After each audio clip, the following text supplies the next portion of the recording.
நலம் தரும் நல்லார் சித்த மருத்துவமனை, கிருஷ்ணகிரி, சென்னை. வல்லுவம் நேயர்களுக்கு வணக்கம். அரசியல் பேசு நிகழ்ச்சிக்கு உங்களை வரவேற்பதில் மகிழ்ச்சி. என்று நம்முடன் இணைந்திருக்கிறார் மூத்த பத்திரிகையாளர் திரு திருசத்தி சுந்தரராமன் அவர்கள். சார் வணக்கம். சார் வணக்கம் ராபின். நல்லா இருக்கீங்களா சார்? நல்லா இருக்கேன் சார். விஜயோட கடைசி படம், அதாவது அன்றே கணித்தார் விஜய்ன்ற மாதிரி ஆடியோ லான்ச்லேயே சொல்லிட்டாரு, சும்மாவே என் படத்துக்கு பல தடைகள் கொடுப்பாங்க, இதில் அரசியலில் வேறு பூந்து நம்ம அப்படி இப்படின்னு பேசிக்கிட்டு இருக்கோம், நமக்கு எப்படியெல்லாம் தடை கொடுக்க போகிறாங்கன்னு தெரியல, இந்த படம் எப்படி வரப்போகுதுன்னு தெரியலன்ற மாதிரி ஆடியோ லான்ச்சில் அன்றே கணித்தார் விஜய். இன்றைக்கி விஜய்க்கு எங்கெங்கிருந்தோ சிக்கல் வருது. உண்மையே இந்த படத்துக்கு அழுத்தம் கொடுப்பது யார் என்ற கேள்வி தமிழ்நாட்டு மக்கள் மத்தியில் ஒரு பெரிய கேள்வியாக இருக்குது. எப்படி பார்க்குறீங்க? ஒரு 15-20 நாளைக்கு முன்னால், கரெக்டாக 2 வாரத்துக்கு முன்னால் இந்த ஜனநாயகன் படம் ரிலீஸ் ஆவதில் சில சிக்கல்கள் எழப்போகிறது அப்படின்னு வேற ஒரு சேனல் நிகழ்வில் நான் வந்து பேசியிருந்தேன். ஓகே. அதில் கூடவே என்ன பேசியிருந்தேன்னா, சிவகார்த்திகேயன் அவர்களை வந்து திமுகவில் இணைக்க முயற்சிகள் நடக்கிறது, ஆனால் அவர் வந்து நாசூக்காக அதை தவிர்த்து வருகிறார். ஓகே. அவருக்கு வந்து ஏதோ சொல்கிறாங்க 300 கோடி பேசுகிறாங்க, விலை 500 கோடி பேசுகிறாங்கன்னு. அதே திமுகவுக்கு என்ன, கூந்தல் உள்ள சீமாட்டி, இடது பக்கம் முடியலாம், வலது பக்கம் முடியலாம், 6 அடி கூந்தல், அவங்களுக்கு என்ன. அதனால் வந்து அந்த மாதிரி ஏதோ பேசுனாங்க. ஆனால் அவர் வந்து அதை தவிர்த்து விட்டார்னு. என்னை பொறுத்தவரை சிவகார்த்திகேயன் வந்து இந்த விஷயத்தில் வந்து சாதுரியமாக, அந்த செய்தி உண்மையானால் சாதுரியமாக இருந்திருக்கிறார். அது அவங்க குடும்பத்திலேருந்து தான் வந்து தலைவர்கள் வரப்போகிறாங்க. ஸ்டாலினுக்கு அப்புறம் உதயநிதி வருவார், உதயநிதிக்கு அப்புறம் இன்பநிதி வருவாருங்கிறதெல்லாம் வந்து ஆல்ரெடி ஃபிக்ஸ் ஆகி போச்சு. இப்போ சிவகார்த்திகேயனோ இல்லை வேறு யாரோ உள்ளே வந்து எவ்வளோ பெரிய நடிகராக இருந்தாலும் அந்த இடத்துக்கு நாற்காலியில் வந்து முக்கியமான நாற்காலியில் உட்கார விட போகிறதில்ல. அந்த நாற்காலி நோ வேக்கன்சி, காலி இல்லை. இருக்கிற தொழிலையும் கெடுத்தக்கூடாதுன்னு சிவகார்த்திகேயன் முடிவு. அந்த செய்தி உண்மையாக இருக்கும் பட்சத்தில், அப்படியா இருந்தால் அது புரிந்து கொள்ளக்கூடிய முடிவு. இது ஒரு பக்கம் இருக்க. அப்போவே ஜனநாயகன் படத்துக்கு சில சிக்கல்கள் எழுப்பப்படும் அப்படின்னு எதிர்பார்த்து அவர் ஆடியோ ரிலீஸில் பேசினார். அது ஆடியோ ரிலீஸ் எவ்வளோ நாள் ஆச்சு? இப்போ ஒரு 10 நாள் இருக்கும். 10 நாள். அதுக்கும் ஒரு 4 நாள் முன்னால் நான் அதை பேசியிருக்கேன். இப்படி ஏதாவது செய்வாங்களோ அப்படின்ற ஒரு பொதுவான ஒரு யூகம், ஒரு கணிப்பு எனக்கு மட்டும் இல்லை, இது மாதிரி ஒரு கணிச்சிருக்கலாம், நிறைய பேர் கணிச்சிருக்கலாம், நம்ம கணிச்ச மாதிரி அவரும். இதில் விஜய் வந்து என்ன ஒரு, அதாவது இது கண்டிப்பாக இது வந்து விஜய்க்கு நடிகர் என்ற முறையில், அரசியல்வாதிங்கிறது அது தனி ரோலு. அரசியல்வாதின்னு வந்ததுனால தான் இப்போ பிரச்சனையே. இவர் அரசியலுக்கு வராமல் இருந்திருந்தாருன்னா இவர் படம் ஆட்டோமேட்டிக்காக ரிலீஸ் ஆகிருக்கும், எந்த பிரச்சனையும் இல்லாமல் வந்திருக்கும். இப்படி வந்து ஒரு 650 தேட்டர் என்னமோ ஜனநாயகன் படத்துக்காக ரிசர்வ் பண்ணியிருக்காங்க. அந்த பக்கம் வந்து இதில் பிரச்சனைக்கு காரணமே இது பொதுவான கணிப்பு. ஜனநாயகனுக்கு வந்து ஒரு சிக்கல்கள் எழுப்பப்படும் என்பது இன்றைய அரசியல் சூழ்நிலையில் எதிர்பார்க்கக்கூடிய ஒன்று. அரசியல் புரிந்தவர்கள் இதை புரிந்து கொள்வார்கள். இந்த சிக்கலை உருவாக்கியது யார் என்பதும் வந்து நேரடியாக இதற்கு பதில் சொல்வது கஷ்டம். அது வெளிப்படையாக பேச போனால் ஒரு பக்கம் வந்து திமுக தான் வந்து இதை செய்யுது அப்படின்ற ஒரு பரவலான பேச்சு இருக்குது. குற்றச்சாட்டுக்கு பின்னால் இருக்கக்கூடிய உண்மை எது என்றது நமக்கு தெரியாது. அதே மாதிரி பாஜக வந்து ஒரு அழுத்தம் கொடுக்கிறது. ஏன்னா காங்கிரஸ் வந்து இவரோட விஜயோடு ஏறத்தாழ நெருங்கி விட்டதுன்னு சொல்லலாம். பிரவீன் சக்கரவர்த்தி ஓப்பனாகவே பேசிட்டார். விஜய் வந்து அவரை வந்து மக்கள் வந்து அரசியல்வாதியாகத்தான் பார்க்கிறார்கள், நடிகராக பார்க்கவில்லைன்னு அவர் வந்து பேசுகிறார். நிறைய பேருக்கு தெரியாது, பிரவீன் சக்கரவர்த்தினா அவர் ஏதோ மேற்கு வங்காளத்துலேருந்து வந்தவர் நினச்சிட்டாங்க. இல்லை, அவர் தமிழ்நாட்டுக்காரர், ஒரு பெரிய பொருளாதார மேதை. அவர் அங்கே எல்லாம் ஃபாரினில் இன்வெஸ்ட்மெண்ட் பேங்கிங்லலாம் பெரிய நம்ம பிடிஆர், நம்ம இவர் தியாகராஜன் மாதிரி அது மாதிரி இன்வெஸ்ட்மெண்ட் பேங்கிங்லலாம் பெரிய பெரிய இதெல்லாம் இருந்து பொருளாதார மேதையாக இருந்து காங்கிரஸோடு அந்த நெருக்கமாகி அதுக்கப்புறம் அரசியல்வாதியாக ஏற்றுக்கொள்ளப்பட்டவர். நிறைய பேருக்கு அது தெரியாது. இவர் முந்தா நேற்று தமிழில் பேசும்போது தான் இவர் தமிழரான்னு, இல்லைன்னா யாரோ ஒரிசாலேருந்து வந்தாருன்னு நினச்சிட்டு இருப்பாங்க. எதுக்காக சொல்கிறேன்னா, அவர் வந்து சொல்லும்போது என்ன சொல்கிறாரு, அவரை நடிகராக பார்க்கவில்லை, அரசியல்வாதியாக பார்க்கிறார்கள். அதுக்கப்புறம் வந்து நாங்கள் அதிகாரத்தில் பங்கு கேட்டால் என்ன தப்பு? 41 சீட்டு, ஏதோ ஒரு 3 அமைச்சர்கள் அதிகார ஆட்சியில் பங்கு, ஒரு ராஜ்யசபா எம்பி கேட்டதாக செய்திகள் வெளியாகின்றன, தகவல்கள். சோடங்கரும் அதே மாதிரி தான் பேசினார். முன்னால் கூட நம்ம பேசியிருக்கோம், 15ஆம் கெடு முடிஞ்சு போச்சுன்னுலாம் சொல்லி சோடங்கர் பேசினார்.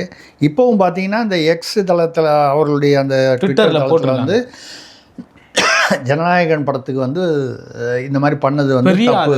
காங்கிரஸ் தரப்புல வந்து பெரிய ஆதரவு.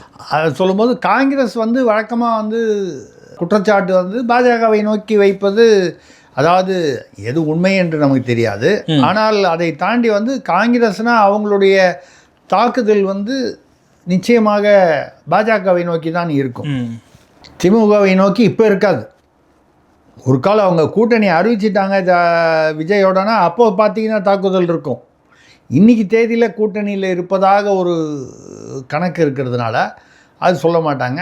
ஆக இது யார் வந்து பின்னால் இருக்காங்க அப்படிங்கிறது அது ஒரு, அதை தாண்டி என்னை பொறுத்தவரை 600-650 தேட்டர் புக் பண்ணிவிட்டு இந்த ஒரு நாள் 2 நாள் 3 நாள் திடீர்னு அந்த படத்தை வந்து ஏதோ ஒரு காரணத்தினாலும் சட்ட ரீதியாக தான் வந்து இருக்குது. இப்போவும் தீர்ப்பு வந்து எப்படி வரும்னு தெரியாது. ஒரு கால் வந்து இல்லை ரிவைசிங் கமிட்டிக்கு அனுப்பிச்சது தப்பு, அனுப்பியிருக்க வேண்டிய அவசியம் இல்லை, நீங்கள் வந்து ரிலீஸ் பண்ணலாம் அப்படின்னு சொன்னால் கூட நாளைக்கே மத்தியானமே ரிலீஸ் பண்ணுறதுங்கிறது எவ்வளோ தூரம் சாத்தியம் அப்படின்னா இல்லைன்னு தான் நினைக்கிறேன். ஏன்னா அதுக்கு அந்த ஆர்டரை வச்சுக்கிட்டு சென்சார் போர்டு இஷ்யூ பண்ணணும், பல அந்த ஃபார்மாலிட்டிஸ் இருக்குது. அட்லீஸ்ட் ஒரு 3-4 நாளாவது தள்ளி போகலாம். இதில் என்ன ஒரு பெரிய பிரச்சனைனா, வெளிநாடுகள்லேயும் வந்து தள்ளி வச்சுருக்காங்க. வெளிநாடுகளில் ரிலீஸ் பண்ணால் என்ன ஆகிடும்னா, ஏற்கனவே இந்த இதெல்லாம் இந்த தமிழ் ராக்கர்ஸ் மாதிரி யாராவது அதை எடுத்து போட்டுருவாங்க. இதை வந்து யார் செய்கிறார்கள்? திமுக செய்கிறது அப்படின்னா ஒரு வகையில் அது வந்து நம்பக்கூடியது. விஜய் வந்து திமுகவுடைய வாக்குகளைத்தான் அதிகமாக பிரிப்பார் என்பதனால் வந்து திமுக வந்து இது செய்கிறது அப்படின்னு ஒரு தேரி சரியா இல்லையா இது யாரும் வந்து சொல்ல முடியாது. கரூர் விஷயமே இன்னும் முடிவுக்கு வரல. சிபிஐ விசாரணையிலேயே 12ஆம் தேதி அவரை கூப்பிட்ருக்காங்க. இது வந்து விஜய் தான் காரணமாக, விஜய் கட்சி காரணமாக, செந்தில் பாலாஜி காரணமாக, இதெல்லாம் தெரியல.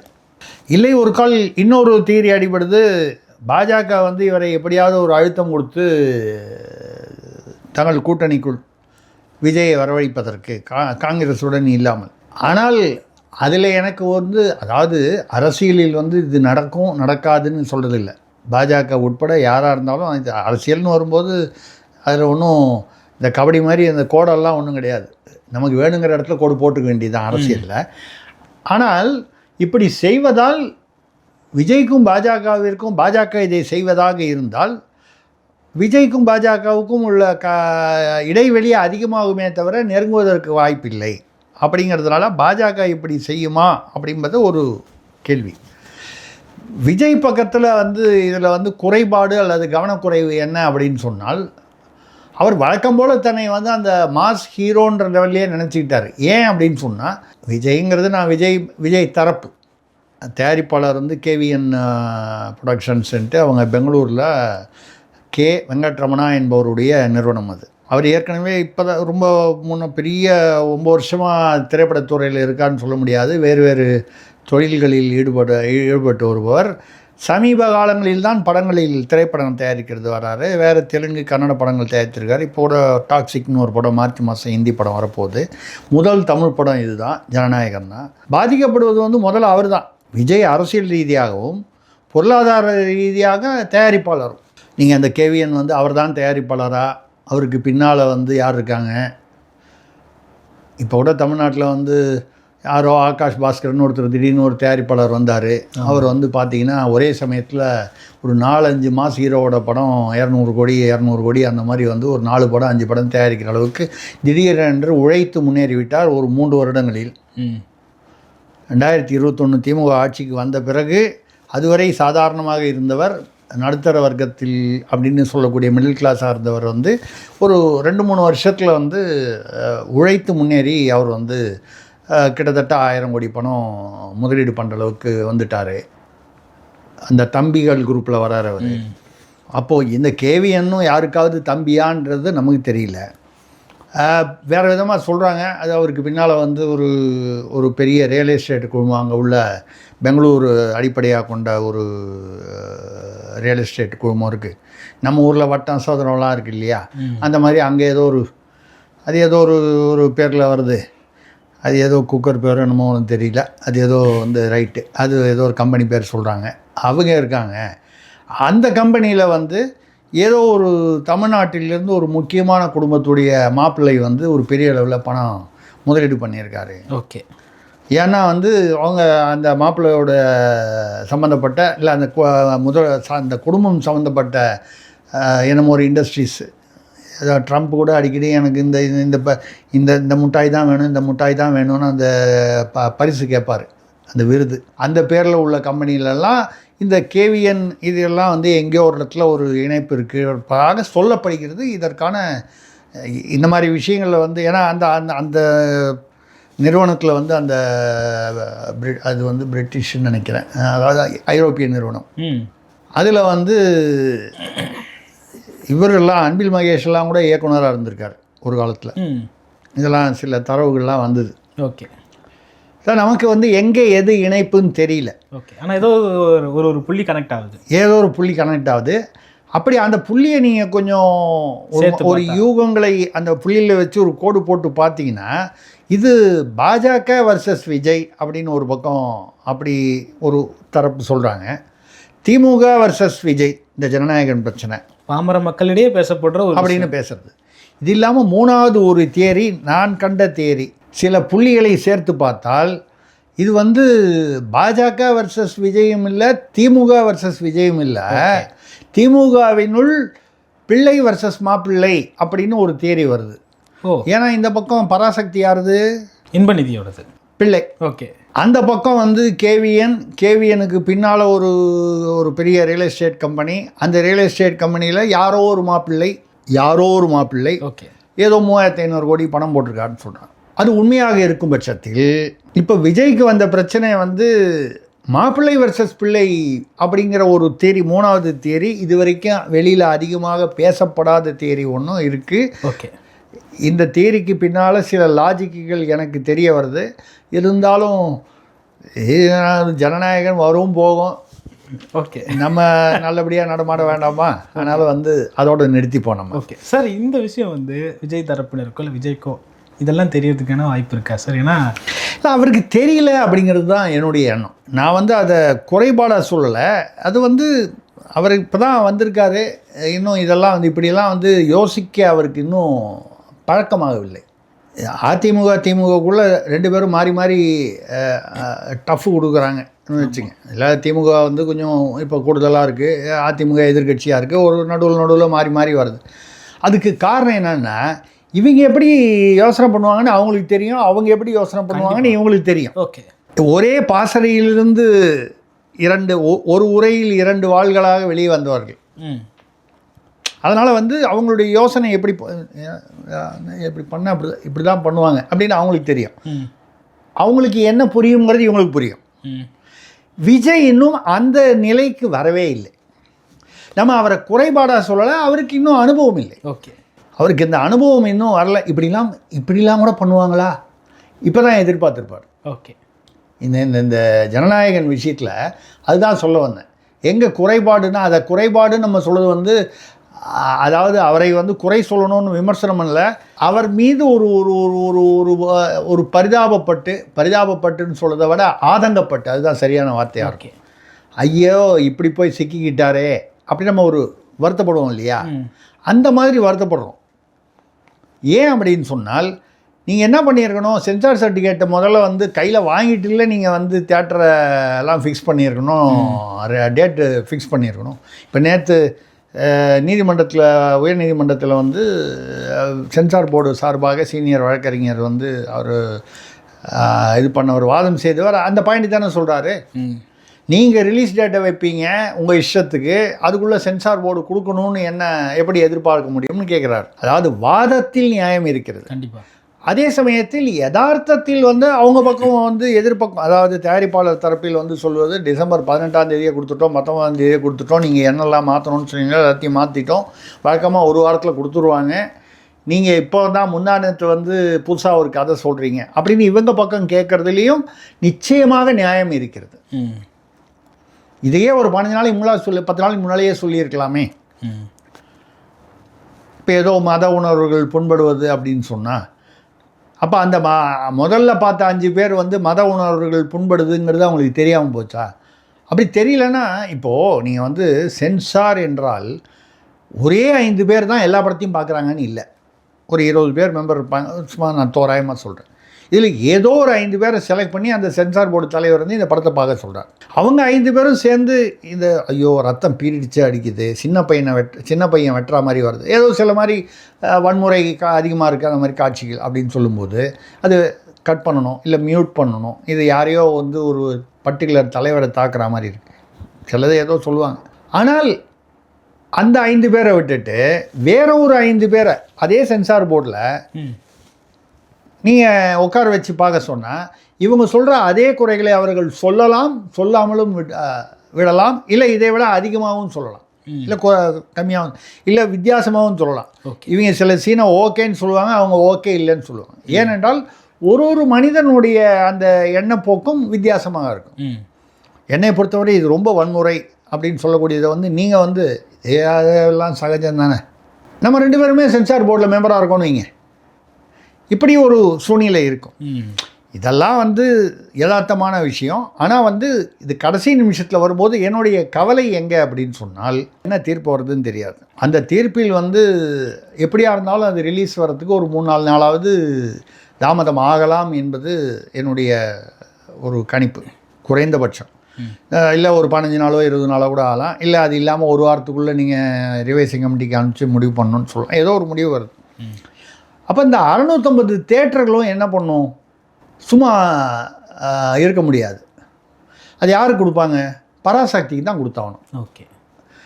இதை தவிர வரக்கூடிய 2 படங்கள் வந்து ரொம்ப சின்ன படங்கள். அப்படியே கொடுத்தாலும் இந்த 650 ஒரு 50 அவங்களுக்கு பிரித்து கொடுத்தா கூட ஒரு 500-600 வந்து பராசக்தி. இப்போ பராசக்தி 400ன்னா கிட்டத்தட்ட ஒரு 900-1000 தேட்டரில் அவங்க வருவாங்க. இது வரும்பொழுது விஜய் ரசிகர்களிடையே ஒரு மிகப்பெரிய ஏமாற்றம் வரும். அதுவும் 10ஆம் தேதி அன்றைக்கி பராசக்தி வரும்பொழுது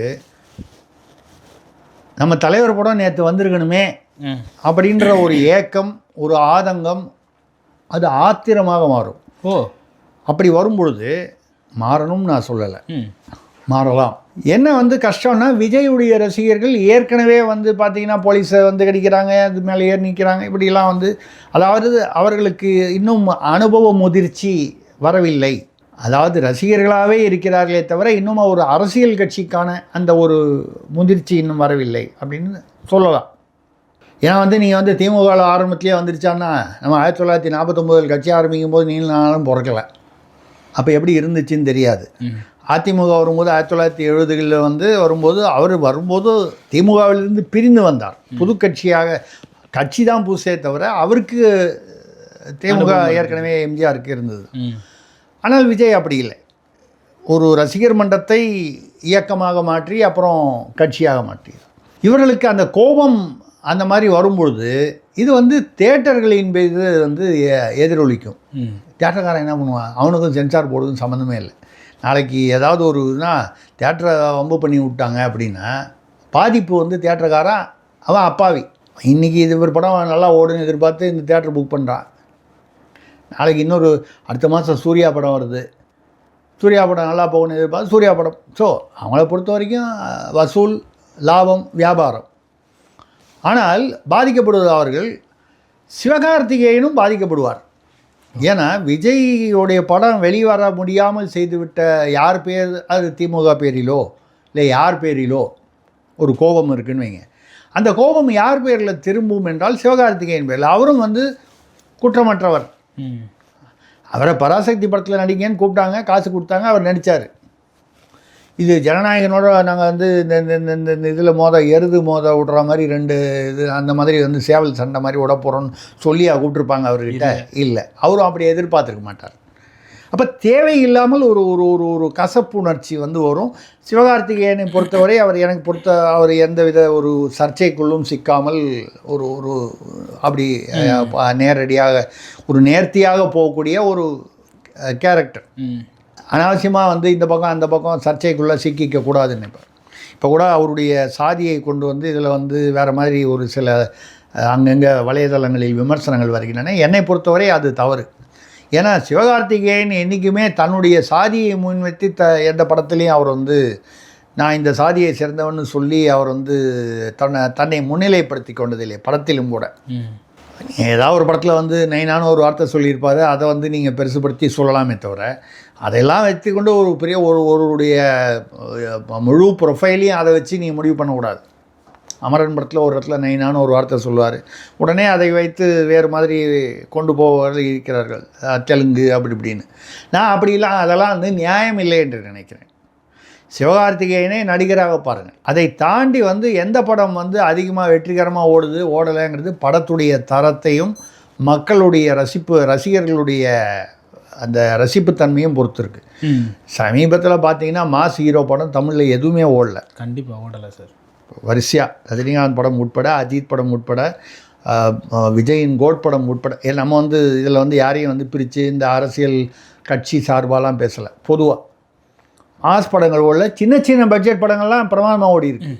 எல்லாமே இல்லை, சிலது வந்து இங்கே ஒன்றும் பெருசாக ஓடல. தியேட்டரில் ஓடிடியில் பார்த்தீங்கன்னா பிரமாதமாக போயிட்டுருக்கு. இப்படியெல்லாம் இருக்குது. விஜய் ரசிகர்களுக்கு இது வந்து ஒரு பெரிய சோதனையான காலம். கரூரில் வந்து எப்படி அவர் கொஞ்சம் கவனமின்மை, அதனால் வந்து இன்றைக்கி வந்து அது ஒரு பெரிய ஒரு இதை வந்து சந்தித்தாரோ, அதே மாதிரி இந்த விஷயத்துலேயும் அவர் இன்னும் கொஞ்சம் கவனமாக இருந்திருக்கலாம். ஓகே, அவருடைய தயாரிப்பாளர்களுக்கு தெரியலனா கூட விஜய் அவங்களுக்கு முதல் தயாரிப்பாக இருந்தால் கூட விஜய் எத்தனையோ படங்களில் நடித்திருக்கிறார், அரசியலுக்கு வந்து விட்டார். விஜயை சுற்றிலும் வந்து பல சினிமா விநியோகஸ்தர்கள், தயாரிப்பாளர்கள் விஜயோட பக்கத்திலும் இருப்பார்கள், நேரடியாகவோ மறைமுகமாகவோ. இவர்களோடெல்லாம் கலந்து ஆலோசித்து கொஞ்சம் முன்னாலேயே இதுக்கு வந்து அவர் வந்து தயாராக இருந்திருக்க வேண்டும் என்பது என்னுடைய கருத்து. ஓகே சார், மக்கள் மத்தியில் பரவலாக பேசப்படுற கருத்து என்னென்னா, திமுக தமிழ்நாடு அரசு வந்து சினிமாவில் அதிகம் நாட்டம் காட்டுறதாகவும் அரசினுடைய பல விளம்பரங்களுக்கு நடிகர்களை பயன்படுத்திக்கிறாங்க அப்படின்ற மாதிரியான விமர்சனம் வந்து கொண்டே இருந்தது. அதுக்கு சிறந்த உதாரணமாக 10 லட்சம் பேர் மாணவர்களுக்கு லேப்டாப் திட்டம் சொல்கிறப்போ விஜய் சேதுபதி அவர்கள் வந்து அரசுக்கு ஆதரவாக பல விஷயங்களை பேசிக்கிட்டு இருந்தார். அது எப்படி பார்க்குறீங்க? அப்புறமா அடுத்த முதல்வர் விஜய் சேதுபதினு போஸ்டர் ஒட்டிட வேண்டியதானே. தமிழ்நாட்டுடைய பாரம்பரிய பண்பாடு அதானே. எனக்கு என்ன புரியலன்னா, கல்வியில் சிறந்த தமிழ்நாடுன்னு ஒன்று வைக்கிறீங்க. ஆமாம், அதில் கூப்பிட்டு டைரக்டர் மிஸ்கின் பேரில் எனக்கு ஒன்றும் வருத்தம்லாம் ஒன்றும் இல்லை, எனக்கு ஒன்றும் எந்த விதமான இதுவும் இல்லை, நல்ல இயக்குனர் அவர். ஆனாலும் வந்து நான் சொல்கிறது, நீங்கள் யாரை கூப்பிட்டு வரீங்கன்னு பார்த்து அந்த கல்வியில் சிறந்தவர்களாக பார்த்து கூப்பிடணும். இப்போ கூட பார்த்தீங்கன்னா தூத்துக்குடியில் மகளிர் மாநாடு கனிமொழி அவர்கள் தலைமையில் நடந்தது. மாநாட்டில் வந்து கனிமொழி அவர்கள் தலைமை தாங்கட்டும், அவங்களுக்கு பாவம் எந்த ரோலுமே கொடுக்கலங்கிறதுனால கொடுத்துட்டாங்க, ஏதோ பரவாயில்ல ஆறுதல் பரிசு மாதிரி அதை கொடுத்தாங்க, ரைட்டு. ஆனால் நீங்கள் மகளிர் மாநாட்டில் வந்து யாரை கூப்பிட்டு பேச வச்சுருக்கணும்?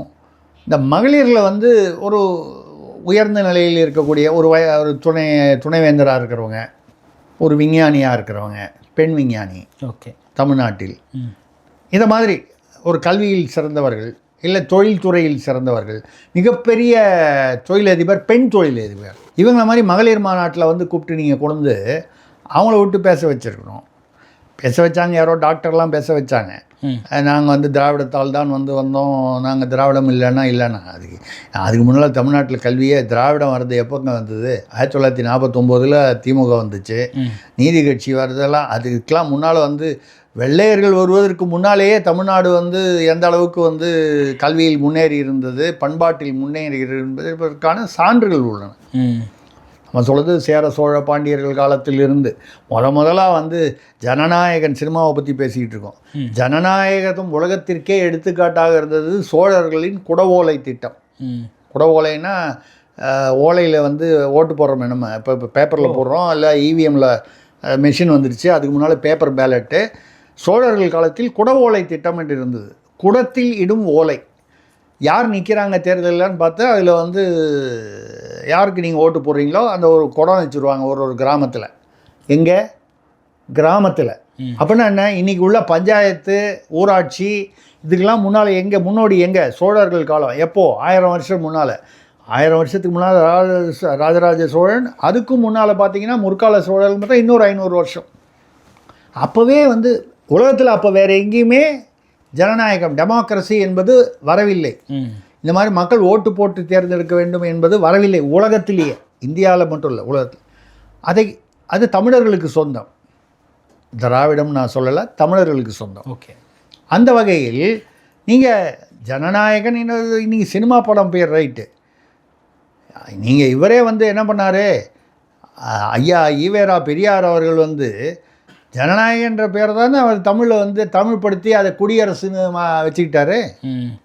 அது வடமொழி பெயர். அப்படி வடமொழி பெயர் அப்படின்னு சொன்னால் வந்து நிறைய பேர் இன்றைக்கி நம்ம முதல்வர் பேரில் கூட வடமொழி எழுத்து இருக்குது. அதெல்லாம் வந்து இயல்பாக ஒரு காலகட்டத்தில் கலந்தது. ராஜராஜ சோழன் காலத்து கல்வெட்டெல்லாம் பார்த்திங்கன்னா, சோழர்கள் காலத்து கல்வெட்டு இந்த பகுதி இடது பக்கம் தமிழில் இருந்தால் வலது பக்கத்தில் வந்து அதே விஷயம் வந்து வடமொழியில் இருக்கும். அன்றைக்கி வந்து ஒரு பிணைந்து இருந்தது அந்த மொழிகள். எதனால் இதை சொல்கிறேன்னா, நம்ம வந்து நம்மளுடைய பண்பாடு, அந்த குடவோலை பண்பாடு, அது மட்டும் இல்லாமல் அதில் வந்து அது குவாலிஃபிகேஷன் டிஸ்குவாலிஃபிகேஷன். நீங்கள் தேர்தலில் நிற்கணுன்னா குற்றம் உங்கள் மீது எந்த குற்றப்பதிவு இருக்கக்கூடாது, வேறு எது செய்திருக்கக்கூடாது, இப்படி இதெல்லாம் கூடாது. ஊழல் குற்றச்சாட்டு இருக்கக்கூடாது. நீங்கள் எவனா யோசனை பண்ணுவீங்க, இந்த சோழர்கள் காலம் மாதிரி இன்றைக்கி வச்சுருந்தா இன்றைக்கி யாருமே தேர்தலில் நிற்க முடியாது. ஊழல் குற்றச்சாட்டு எதுவும் இருக்கக்கூடாது.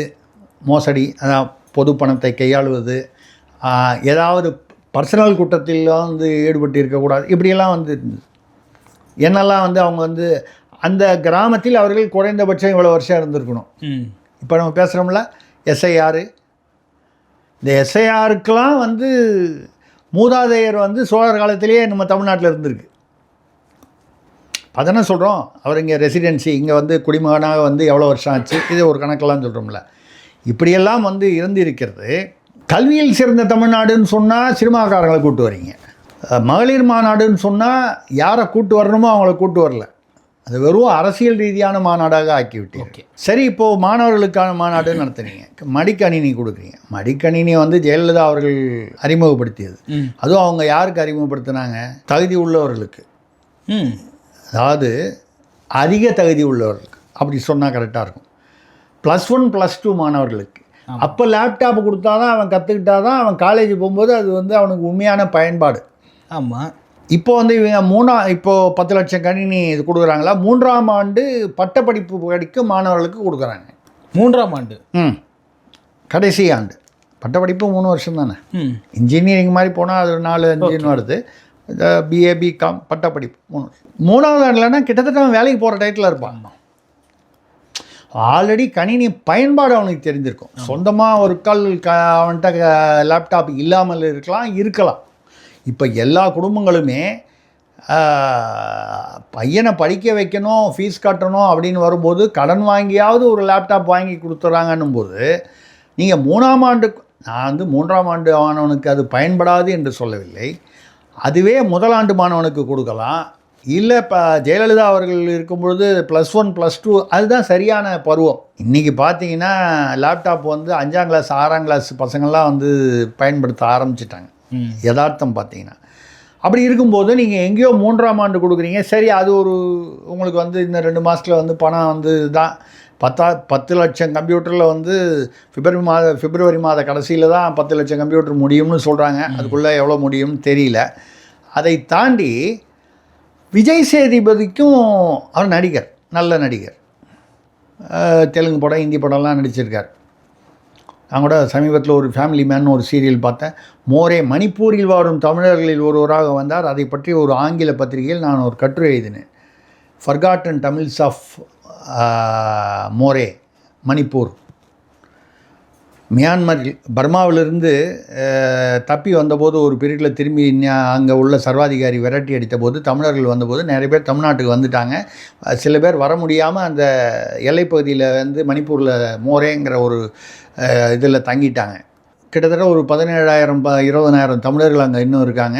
அவங்க அங்கே போய் பார்த்தீங்கன்னா மெட்ராஸ் மாதிரி தான் இருக்கும். இட்லி கடை, இட்லி தோசை, இந்த மாதிரி கோயில், முருகன் கோயில், இப்படிலாம். அந்த பகுதியை சேர்ந்த ஒருவராக விஜய் சேதுபதி ஒரு அந்த ஃபேமிலி மேன் 3ன்னு ஒரு சீரியலில் வருவார். நான் ஒரு அடையாளத்துக்காக சொல்கிறேன். விஜய் சேதுபதி நல்ல நடிகர், அதெல்லாம் ரைட்டு, சமூக ஆர்வம் உள்ளவர். ஆனால் எதற்கு நடிகர்கள் சினிமாவையும் இதையும் எங்கே சினிமா விழாவாக இருந்தால் சினிமா நடிகர்களை கூப்பிடுங்க. கல்வி மாணவர்கள்னால் அப்போ மாணவர்கள் மத்தியில் நான் டாக்டர் ஆகணும், இன்ஜினியர் ஆகணும், இல்லை ஒரு ஸ்பேஸ் விண்வெளி விஞ்ஞானி ஆகணும், இல்லை ஒரு பெரிய வியாபாரத்தில் தொழிலதிபர் ஆகணும், இந்த எண்ணமெல்லாம் போக மறுபடியும் நான் வந்து சினிமா நடிகன் ஆகணும். எத்தனை பேர் சினிமாவுக்கு நடிக்க வந்து பாண்டி பஜாரில் வந்து டீ கூட வாங்க முடியாத லெவலில் வந்து ஏதோ ஒரு சின்ன லாட்ஜில் தங்கிட்டு டீ ஒருவேளை சாப்பாட்டுக்கு கஷ்டப்பட்டு இருக்கிறவங்க அசிஸ்டன்ட் டைரக்டராக வந்து அந்த மாதிரி கதைகள்லாம் பார்த்திங்கன்னா நடிக்க வந்தவங்களோ இல்லை டெக்னீஷியனாவோ அசிஸ்டன்ட் டைரக்டராகவோ வந்து கஷ்டப்பட்டவங்க கதை வந்து 100க்கு 5 பேர் தான் வந்து வெற்றி பெறான். 95 பேர் வந்து தோல்வியடைந்து திரும்பி போயிடுறான், இல்லை வந்து வேறு இது கிடைச்ச வேலைக்கு போயிடுறான். இப்போ நீங்கள் சினிமாவை நோக்கி இந்த மாணவர் சமுதாயத்தையோ இளைஞர் சமுதாயத்தையோ நீங்கள் வந்து செய்வது வந்து உண்மையிலேயே வந்து அவர்களை கெடுக்கும் ஒரு விஷயம். ஓகே. ஸோ திமுகவினுடைய ஆரம்ப காலகட்டத்தில் இந்த ஆட்சி தொடக்க காலகட்டத்தில் இந்த மாதிரியான விழாக்களுக்கு முக்கியமான அலுவலர்கள், டிஜிபி சைலேந்தர் பாபு அவர்களோ இல்லை ஐஏஎஸ் நம்ம இறையன்பு அவர்களோ வருவாங்க. ஆனால் இப்போது அந்த மாற்றத்திற்கான காரணம் யார், ஏன் என்ற கேள்வி இருக்குது. இல்லைங்க, இவங்க வந்து இப்போ எல்லாத்தையுமே அந்த நீங்கள் ஆரம்ப காலத்துலேருந்தே பார்த்தீங்கன்னா திமுகவுடைய கொள்கையே, நான் வந்து அதிமுக பிரிவதற்கு முன்னாலேயே திமுக இருக்கும்போது எம்ஜிஆர் அதில் இருக்கும்போது என்ன பண்ணுவார், திமுகவோட கொள்கைகளை அண்ணாதுரையை படம், உதயசூரியன் படம், இதெல்லாம் வந்து அவருடைய படத்தில் பாட்டில் காட்சிகளில் வந்துடும். ஆமாம். எஸ்எஸ்ஆர் இருந்தார், அவரை வச்சு பயன்படுத்தியிருந்தாங்க. அதுக்கப்புறம் கடைசி காலத்தில் அவர் தனியாக கட்சி ஆரம்பித்து அது சரியாக வரல. இருந்தாலும் அந்த மாதிரி வந்து அந்த கலைஞர் கருணாநிதி அவர்களே வந்து பராசக்தி மூலமாக தானே வந்தார். அருமையான வசனம் எழுதினார். கோயில் கூடாது என்று சொல்லவில்லை, கோயில் கொள்ளையர்களின் கூடாரமாக ஆகிவிடக் கூடாதே என்பதற்காகத்தான் கூடாது என்கிறேன். இப்போ தான் நமக்கு ஞாபகம் வருது, இந்த ஸ்ரீரங்க கோயிலில் வந்து சொர்க்கவாசல் அன்றைக்கி 4000 ரூபா டிக்கெட்டு 30,000 ரூபாய்க்கு பிளாக்கில் விற்றது வந்து திமுக நிர்வாகின்னு சொல்கிறாங்க. எப்படி விற்றது வந்து திமுக நிர்வாகி. அறநிலையத்துறையுடைய ஆதரவு இல்லாமல் அது எப்படி நடந்திருக்கும். அதுக்கப்புறம் இதில் பார்த்தீங்கன்னா இந்த தேரோட்டம் சுசீந்திரத்தில் நடந்தபோது அறநிலையத்துறை அமைச்சர் வந்து எப்படி நடந்து கொண்டார் பொதுமக்களிடம். தமிழர் பண்பாடும் நமது அந்த இதுவும் வந்து அந்த ஆன்மீகமும் வந்து அப்படியே பொங்கி வழிஞ்சுது. ஆம்பளையார் தான் முன்னால் வாடா அப்படிலாம் பேசினார். அதுவும் வந்து ஒரு காவல்துறை நமக்கு பின்னால் இருக்குதுன்னா, உண்மையிலேயே வந்து யாரையாவது பார்த்து சவால் விடணுன்னா 2 பேரும் சமமாக இருக்கணும். எனக்கு பின்னால் ஒரு காவல்துறை இருக்குது, என் மேலே கை வச்சா வந்து காவல்துறை ஒரு 500 பேர் கூட வந்து மேலே வந்து அப்படியே அந்த ஆளை கொத்தி தூக்கிட்டு போயிடுவாங்கன்னும் போது ஒருவனை பார்த்து சவால் விடுவது என்பது அது எந்த விதமான ஒரு வீரம் என்று நமக்கு தெரியவில்லை. ஓகே. அதாவது திமுக ஆரம்ப காலத்தில் ஏதோ இப்போ தான் ஆரம்ப காலத்தில் ஐஏஎஸ் ஆஃபீஸர் நீங்கள் சொன்னீங்க இல்லையா, அதில் நான் சற்று மாறுபடுகிறேன். அந்த திமுக ஆரம்பித்த காலத்திலிருந்தே அண்ணாதுரை அவர்களே வந்து வேலைக்காரின்னு படம் எடுத்து சிறுகதை எடுத்து அப்புறம் பின்னால் படம் எடுத்தார். கருணாநிதி அவர்கள் அந்த பராசக்தி அப்படி சினிமா மூலமாக தான் வந்தார்கள். அதுக்கப்புறமும் பார்த்தீங்கன்னா அந்த அதிமுக பிரிந்தவர் அதிமுகவிலேயும் நிறைய நடிகர்கள் இருந்தார்கள். ஆக இவர்கள் என்றுமே வந்து இந்த திராவிடம் என்ற கொள்கையில் வந்தவர்கள். அதில் நான் திமுக அதிமுக பொதுவாக, ஏன்னா திமுகவிலிருந்து பிரிந்தது அதிமுக என்ற வகையில் அதை வந்து சொல்கிறேன். இதுக்கு முன்னால் நீங்கள் திராவிட கழகம் எடுத்திங்கன்னா நடிகை வேலை எம்ஆர் ராதாலாம் ஒரு காலத்தில் வந்து தீக்காவில் இருந்தார் திராவிட கழகத்தில். அப்போ இந்த திராவிடம் என்னைக்கு ஆரம்பித்தாங்களோ அன்றைக்கே சினிமாவோடு வந்து இந்த அரசியலை வந்து இவர்கள் ஆட்சி அரசியல் எல்லாத்தையும் வந்து ஒன்றா வந்து தேவையில்லாமல் ஒன்றாக பிணைத்து விட்டார்கள். ஓகே. அது இன்று வரை தொடர்கிறது. இந்த ஐஏஎஸ் ஐபிஎஸ் எல்லாம் வந்து வந்ததில் வந்து இப்போ வந்து நீங்கள் ஏன் வந்து 2021 கொண்டு வந்தாங்கன்னா நடுவில் ஏதோ ஒரு நல்ல மாற்றம் நீங்கள் நினச்சிருந்தீங்கன்னா, விஜய் வந்தோடனே என்ன ஆயிடுச்சு, ஐயோ விஜய்க்கு போட்டியாக நம்ம யாரையாவது கொண்டு வரணும். அப்போ பராசக்தி இப்போ சிவகார்த்திகேயனை வச்சா நீங்கள் ரிலீஸ் பண்ணுறதே விஜய்க்கு டஃப் கொடுக்கணுன்னு தான். தேவையில்லாமல் விஜயும் சிவகார்த்திகேயனும் வந்து அங்கே போய் ஒரு இந்த சேவல் சண்டையில் நிற்க வைக்கிற மாதிரி நிற்க வைக்கிறதா. அதே மாதிரி விஜய் சேதுபதியை கூப்பிட்டு நீங்கள் வந்து மேடையில் ஏற்றி சொல்கிறதோ, மிஸ்கின் போன்ற பல சினிமா இவர்களை வந்து கல்வி சிறந்த தமிழ்நாடுன்னு சொல்லி கூப்பிட்றதோ, நீங்கள் அதான் சொல்கிறேன். அவர்கள் வந்து ஏதோ இன்னைக்கு தான் இந்த மாற்றம் நீங்கள் நினைக்காதீங்க. ஆரம்பத்திலேருந்தே இப்படி தான். இந்த திராவிடம்ங்கிறதுல வந்து இந்த சினிமாவோடு இணைந்து போனது அப்போலேருந்தே வந்து சினிமாவுக்கும் அரசியலுக்கும் வித்தியாசம் தெரியாமல். ஓகே. இப்போ எம்ஜிஆர் வந்து புகழ்பெற்ற போது ஐயா கருணாநிதி என்ன பண்ணார், எம்ஜிஆருக்கு போட்டியாக வந்து வரணுன்றதுக்காக முத்து தனது மகனை கொண்டு வந்தார். அவர் எதிர்பார்த்த வெற்றியை அவர் பெறவில்லை. ஸ்டாலின் அவர்கள் என்ன பண்ணார், அவரும் வந்து குறிஞ்சி மலர்னு ஒரு சீரியலில் நடித்தார், ஏதோ ஒரு படத்தில் நடிச்சிருக்காரு. உதயநிதி அவர்கள் ஒரு 8-10 படத்தில் நடிச்சிருக்காரு. அப்போது நீங்கள் பார்த்தீங்கன்னா இவர்களுடைய அந்த ஐடியாலஜி கருத்தியல் எல்லாமே சமூகம் அரசியல் என்பதை தாண்டி சினிமாவை அடிப்படையாக கொண்டு அதை வைத்து கொண்டு சமூகம் அரசியலை அணுகுவது என்பது திராவிடத்துடைய கொள்கை என்று இருக்கிறது. அன்றிலிருந்து இன்று வரை அது வந்து தொடர்கிறது. ஓகே சார், பல்வேறு கருத்துக்களை பகிர்ந்து கொண்டீங்க. மற்றும் ஒரு காணொளியில் சந்திப்போம். நன்றி சார். நன்றி, வணக்கம்.